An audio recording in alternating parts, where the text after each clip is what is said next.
দেশজুড়ে ধীরে ধীরে নামছে শীত।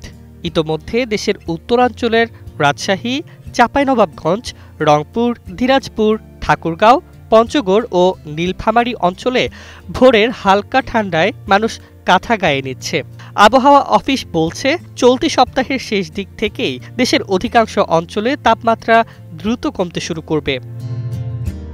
আবহাওয়াবিদ ডক্টর মোহাম্মদ ওমর ফারুক জানান, সাম্প্রতিক কয়েকদিনের বৃষ্টিতে তাপমাত্রা কিছুটা কমেছে, তবে নভেম্বরের দ্বিতীয় সপ্তাহে উত্তরাঞ্চলে শীত স্পষ্টভাবে অনুভূত হবে।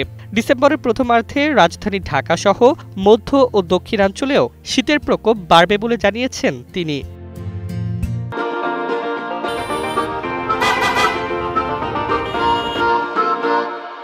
আবহাওয়া অধিদপ্তরের তথ্যে সোমবার রাজশাহীতে সর্বনিম্ন তাপমাত্রা ছিল ১৯.৯ ডিগ্রি সেলসিয়াস, আর কক্সবাজারের কুতুবদিয়ায় সর্বোচ্চ ৩২.৫ ডিগ্রি।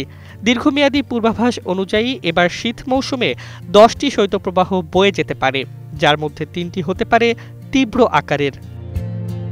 বঙ্গোপসাগরে এ মাসে ২ থেকে ৩টি লঘুচাপ সৃষ্টি হতে পারে, যা নিম্নচাপ বা ঘূর্ণিঝড়ে রূপ নিতে পারে, এমন পূর্বাভাসও দিয়েছে অধিদপ্তর।